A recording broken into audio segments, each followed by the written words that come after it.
Hey guys, E.H. Howard here. Welcome. And this is the Small Business Talk Show. We're on the air. Hopefully you're doing well. It's kind of hot one here today. There may be a fly flying around. As usual, I think we're going to name him something because he always seems to be here. Make him part of the team. All right, so welcome. Again, this is the Small Business Talk Show. I'm E.H. Howard. And today we're going to talk about something... we're talking about it in a different way than most people talk about it. Okay, there's a lot of great people talking about these things on the internet. One of my favorites is Charlotte Dubray. Love watching her and calling out some of these people. But today we're going to be talking about entitled people. Okay, and there's been a lot of discussion on entitled people, what they are, why they do the things that they do, and almost all of the conversation, almost all of it, has been focused on the behavior of the consumer, okay? And if you know anything about what we talk about with Sell the Experience or Find Your Betty or whatever, the entitled people that we're talking about are your serious problem children, okay? They're the ones that just pull your hair out. But we're going to look at it from a different perspective. Okay, I'm getting ahead of myself here, but we're looking at it from a different perspective. We are going to look at it from the perspective of the business. And as with everything in my life, we are going to try and see it as a teachable moment. And hopefully, some of these entitled people will watch this video, like and subscribe below. Will watch this video and realize what the ramifications of their entitled behavior and what it means to the business, the small business, the home business, and the solopreneur. All right, we'll see you after the break. Be right back.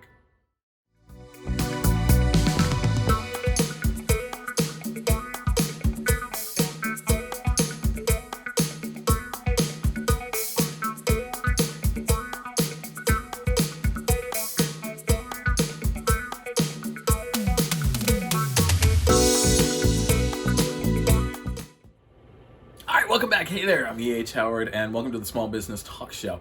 And you're probably sitting there and you're saying to yourself, well, who's he talking to if it's a talk show? You got me just for right now. Eventually we want to get guests on here, but with everything that's going on with launching Patreon and stuff, it's been a lot of work. I need an assistant or something to help, because there's just so many, you guys are small home and solopreneur businesses. You know this, the drill. It's it all on us. Okay. And this is the Small Business Talk Show. Back to that. All right. I'm not going to go on a rambling tangent again today. I probably will.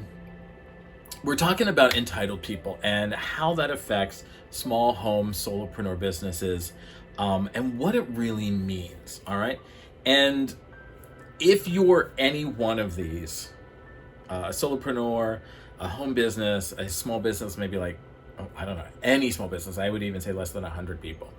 Hell, I've seen it with big corporations. I've been in line behind people that are acting the same way. So I don't think it's really indicative problem of small businesses. I think we tend to feel the ramifications of that behavior more because unlike a big corporation, we don't have the instruments and the tools in place. All right, but I'm getting ahead of myself here. So let's go step back a second. All right, and let me start with a story. When I was running the design office, and we had a lot of clients. I was pretty busy for a while there, and I had done a piece for a person. I'm trying to keep it as ambiguous yet specific as possible. So I did a piece for a person that was branded with their logo and their name and whatever. I get a call from a woman who was in the same industry as the person I had done the piece for, and said, I would love to have a piece like you did for Kathy. We'll call her Kathy. I'd love to have a piece like that. It was great work. You're amazing. the key here is they always shower praise first. All right, so like praising me to them, oh wow, your work is amazing. I just, I'm so lucky to be working with someone of your caliber, And meanwhile, I'm like, yeah, I can smell this bullshit, 10 miles away. I said, oh great, thank you, I appreciate that. How can I help you? And then she's like, well, I would love a piece just like that. Can you help me out? And I was like, sure, it's great. We do flat rate, services. So, you pay one fee, you get, X number of revisions in it and edits, and we can throw printing, and kind of gave her the spiel. And it was a really reasonable flat rate. I think it was like a two-sided trifold brochure, and I think I was only going to charge her like $125, and with like 5 or 6 revision. Like there was a lot built into this $125, which Kathy had no problem paying. The other side of this whole thing was that the work that I had done for Kathy had wanted an illustration, and I did a custom personalized illustration for Kathy. And whenever you worked with me, it was your work, so you got to keep the work. You pay me, I give you the work. That's the transactional deal that we're making. And so I gave her the rate, and she immediately texted me back or emailed me back. It was emails back in those days. Email and said, I don't know why you're charging me. All I want you to do is find and replace Kathy's name in the document with my name and put my logo on the front of it. Most you should be charging me is $10. And I was like, oh, ding, ding, ding, ding, entitled person. And I kind of was like taken back at first. I was like, oh, all right. Because I've always been raised in customer service or doing retail or some sort of, customer facing experience. I would never say to somebody, can you do this? And so I explained, well, the copy was written specifically for Kathy. The artwork was done specifically for Kathy. She owns the copyright to the artwork. I just can't put your name on it. I just can't take things off of it and slap your name in and, call it tomorrow. Those were things that were done. I was paid for my services. Those are hers and hers only. I can do the same for you for $125. And just, then it became the personal attack, which is ding, ding, ding, ding, ding, clue number 3. You're dealing with an entitled person. Well, your work isn't so great anyway. Who do you think you are to charge these prices? I can't believe, all I want you to do is take off her name and put on my name and basically give me what you gave her for free. And, it could have gone even more. I mean, like, part of the onus when these things happen is on us as professionals to be like, and I've seen too many videos out there where people kind of keep going with it and kind of keep digging in and things. And my response was, these are copyrighted materials. They are paid for and owned by Kathy. If you would like, that this is my email, feel free to contact me again. If not, I wish you the best of luck. And then I just left it there. And I don't believe that other emails came in, but if I had, or if there were other texts or those types of things, I just wouldn't have answered. I just would have blocked them and ignored them, because I think too many of us on our end, as the creative person, as the business owner, as the solopreneur, we feel personally attacked. Like, how dare this person say this to me? How dare they take food out of my mouth? I need to adopt a justice, a righteous warrior pose and put them in their place. And the plus to that is it can feel really good in the moment. You're like, yeah, I told him, screw you, you're out of here. You can feel really good about that. That's a short-term high. That's not going to last very long. And then you have to come down to earth and be like, oh, what did I say?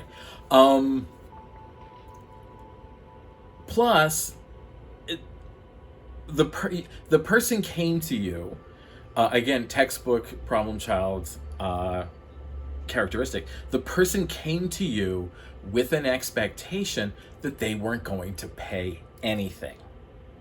They didn't have to pay anything. They didn't deserve to have to pay anything, because what they were asking for, you should have willingly and gladly given over, no questions asked. You should have acquiesced and been like, oh yes, no problem, I'm happy to give it to you. Okay? That is their expectation. And anytime that expectation isn't matched by the reality, what happens? Boom, problem child. And that's where, and you are never going to change that expectation. I don't care how hard you try, all right? You will never change their expectation that they are going to get it for free. That is what they want. That is what they demand. That is the only thing that will satisfy them. And if they don't get it, hell's going to be paid, all right?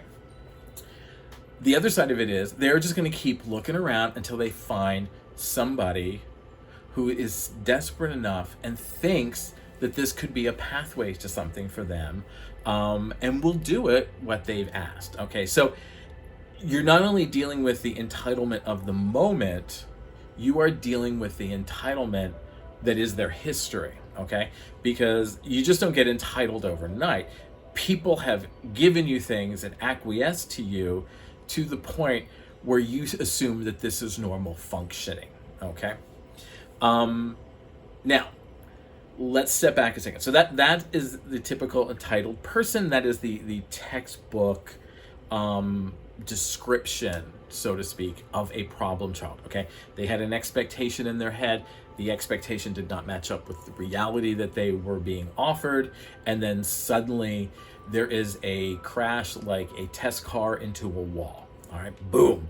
And in normal situations, if you were working with your core base of clients, your current consumers, I would argue that I don't even think your problem children would ask for something for free, but let's pretend they do. There's some redemption that can be done there. There's some things that you can way you can bring them back into the fold. Okay, somebody like this just calling out of the blue, who has no skin in the game, doesn't know me from Adam. I don't know them from Adam. There probably isn't a redemption story there. If there is, do I want to have the time, the energy, and whatever to put up with making that a redemption story? Do I really care? I mean, is it worth it for me to spend all of this time? Because again, this person has an expectation in their head, and they are going to go and find a solution that matches that expectation. They're not going to alter their expectations. They're going to find something that will substantiate their expectations. Okay? So let's get to the crux of this show, and this is the important part of what I wanted to talk about and kind of where everything was going. But I think we needed to have a context, a sort of understanding, a common language, a common ground from which to speak from. And I want to address this from the side of how this affects the business, how this affects the solopreneur, the entrepreneur, the home business, the small business, the freelancer. I want to address how this works, okay? Restaurants, any business, okay? And let's use a restaurant, because the restaurant is probably a much better example than kind of transcends everybody, because I think we can all understand, we've all bought food and shopped for groceries and all that. I think we all can use that as a good, strong, common basis of things.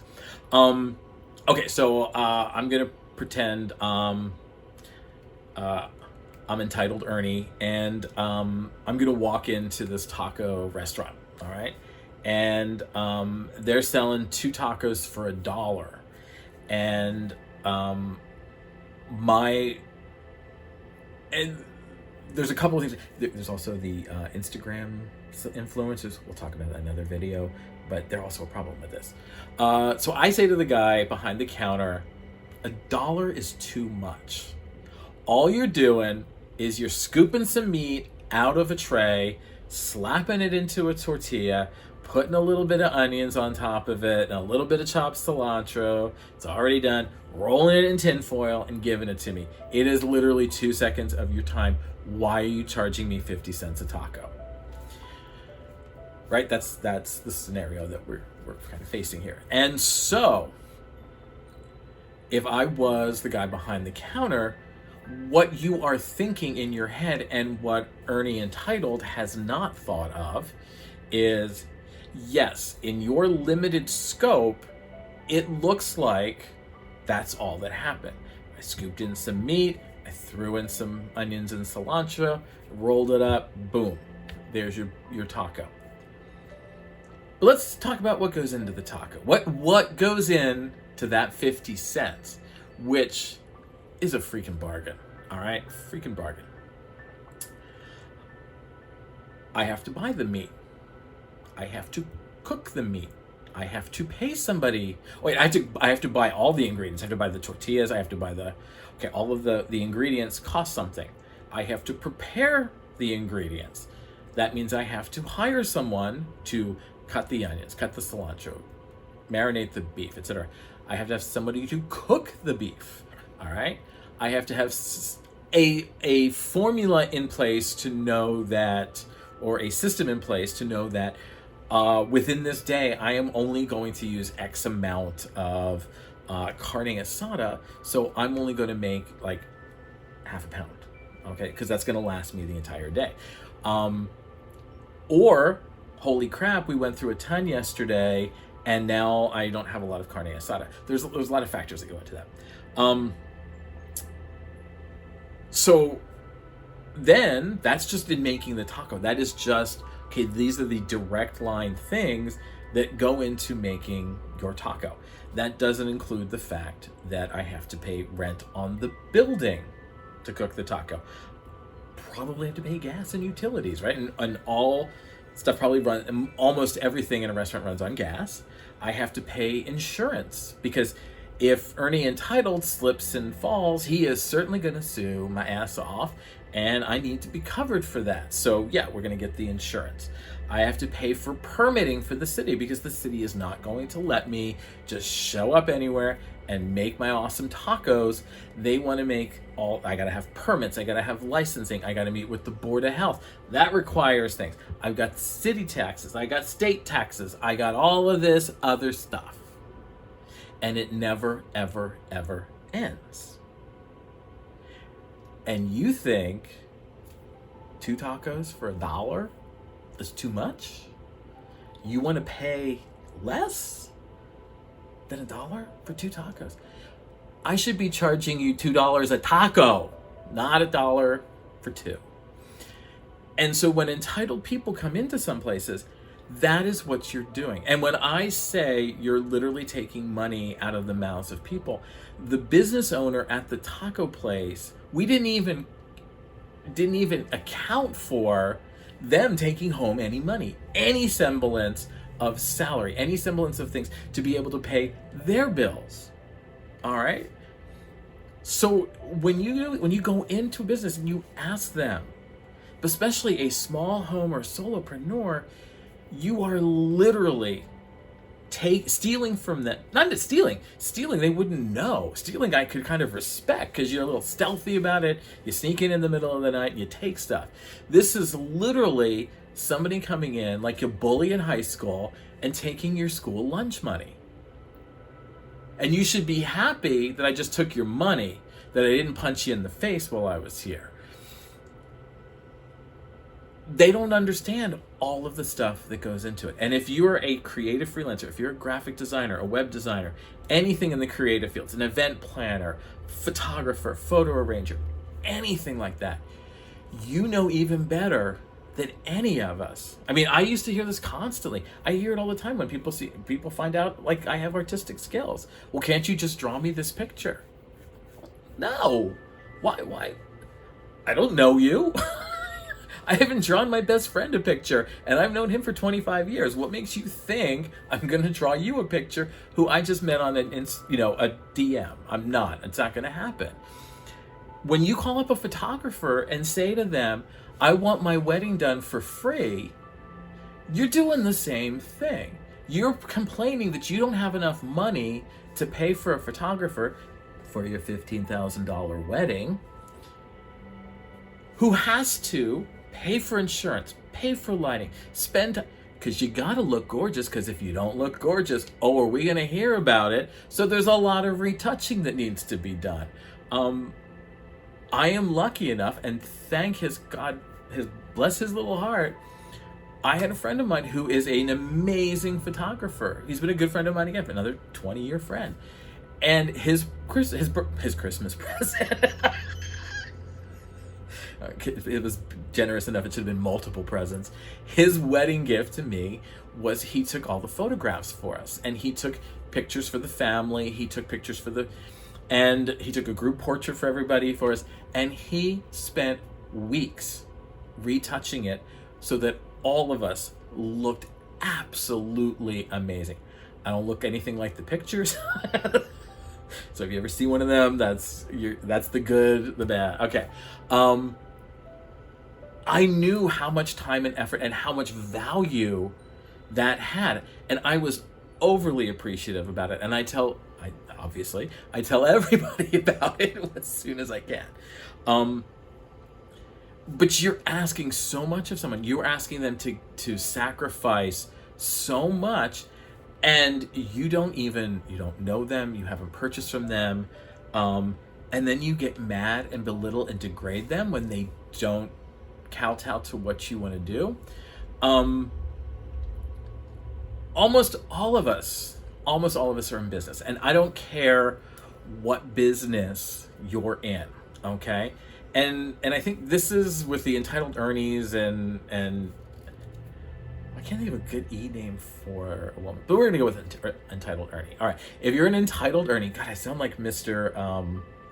Franz from Bob's Burger. If you're an entitled Ernie, you don't care. All of these things are just going to go through your head. And even if I tried to put it in a way of like, can you imagine yourself in this situation? I don't think they could. So, there's that issue. But, your problem child, some reverse psychology could actually end up working on them. Again, I don't care what you do. If you're a lawyer, if you're a financial planner, if you're an insurance agent, if you're, whatever it is you do, in whatever industry that entitled Ernie is in, and let's just say insurance. All right, insurance. How would Ernie feel if I came into his place of work and I said, hey, huge fan of all those policies you wrote. I mean, nobody writes a policy like you. I want you to write my policy, and I want, I was going to go 20, let's go 30. $30 million of life insurance. Let's go 30. I want everybody covered in, I want I want the Tesla of insurance, all right? And I want like the moonshot to go with it too. Like I want all of it. And then you come back to entitled Ernie with the quote and how much he's going to have to, well, but you did it for my friend. Can't you do it for me? Why am I paying you just to write a piece of paper? Like, what's this? Can't you just give me the insurance? Why am I paying you? Like, explain this to me. I am sure if that happened, and again, entitled Ernie wouldn't be self-aware enough to realize that was happening, but they would get really pissed. Probably more pissed than any of us. One, because we've had to deal with it a lot. But entitled Ernie would be really annoyed if people came in like that. It's like when you show up at the end of a restaurant and they're closing, it's like 2 minutes till, and then you get really pissed because the restaurant's closing. How would you feel if somebody showed up at your job 2 minutes before you left and wanted to just hang out with you for a while. You wouldn't like it. You would be really pissed off and you would be annoyed as hell. So why would you act like that to a business? All right. And again, that's sort of my take on the entitled people. And again, if they are textbook, like they are the most problematic problem children out there. So if I would just, in 9 out of 10 cases, I would just ignore them, block them, tell them your prices, move on, don't care, because it will only end in sadness, and it's not going to end in sadness for entitled Ernie. He's never going to cry a tear over this. What was I saying? But your problem children, again, if it's somebody that is in your problem child category of your consumers, there is some redemption there, even Darth Vader could be saved in the end, right? So they can be redeemed, but it's going to take a lot of work. And again, you have to kind of decide, is this consumer will they ever become a super fan? Is it worth my time and effort to convert them to a casual consumer and kind of work on them? Like, you're gonna have to sort of do and I hate to kind of use the phrase, but you're gonna have to use a cost analysis and say, if I spend all this time and energy, what am I gonna get out of it? It's like any relationship, okay? And that's what Sell the Experience is about, is building those relationships. It's like any relationship. Is it worth my time and effort to put in to maintain this friendship with, Toxic Tina when, see, Mr. Franz again. Toxic Tina, what am I going to get in the end? Is she really going to change? And if she changes, what, you've got to kind of look at the whole thing and say, what's the bigger picture? Can she be saved? And if she is saved, I don't want to say saved. That kind of implies that a lot of things. I don't want to use saved. Can they be redeemed and become a casual consumer? The problem children convertibles, definitely, but anybody else, who knows? All right, so this has been the Small Business Talk Show. It's just an old man rambling about small home and solopreneur businesses. We come out every other Wednesday now. It was like every Wednesday, but with the launch of Patreon, we'll talk about that in a second, and some of the other things, and I was down sick for a few weeks. No, it wasn't COVID, and no, I didn't take any horse dewormer. That's against my HIPAA. No, it's not. I know enough about HIPAA, though. No, it's not. If I tell you something about my medical history, that's not breaking HIPAA. That's a tangent. Okay.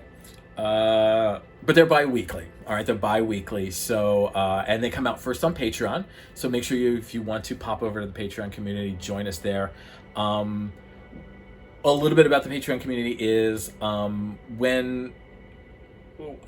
I started Sell the Experience and Find Your Betty and everything that I'm doing these days, was I used to I read all the self-help books that everybody else did. I read all the guru books. I read all of these things that really got me excited and inspired, and I was just reading them like crazy. And one day I was sitting there and I was like, okay, so how do I do these things? Like, how do I, you excited me about I can make 6 figures and own 7 businesses, but you haven't told me the actual step-by-step instruction. I need to know, plan step 1 is this, step 2 is this, step 3 is this. And so that's where Sell the Experience and where Find Your Betty is different, is I wanted to show people the exact skills. Like it's like going to college again. I'm going to give you worksheets, I'm going to give you handouts, I'm going to give you workspaces. There's step-by-step instructional videos, you name it. There is so much content there and so much more coming down the pike, because I needed to know exactly step-by-step how to do something, and that's what I wanted to give to people. And so that's the core of the Patreon community, is teaching you the actual down to the minutia skills of how to sell and market your business. We also talk about side things like, how to set accurate and achievable goals, how to change expectations, all of those things. Okay, so if you haven't joined us yet, join us. You get the Small Business Talk Show 2 weeks early. You get all that great content. We're going to be doing Q&A sessions and workshops, and you get direct access to me. So if you have a question, you get back to me right away. It's like online teaching, online education, but it's a lot more affordable, and you can quit at any time. I think that's it on Patreon. I think I've kind of exhausted that topic. Follow me on social media. I'm E.H. Howard literally everywhere. If you visit my website, ehhoward.com, you can learn about me, sell your experience, find your Betty. Some of the old Small Business Talk shows are there if you want to catch up on things. It's a great way to learn more about me and everything that I do and everything I believe in. And other than that, I think that's it. All right. So then I will see you in the next video. All right. Have a good day. Thanks for watching.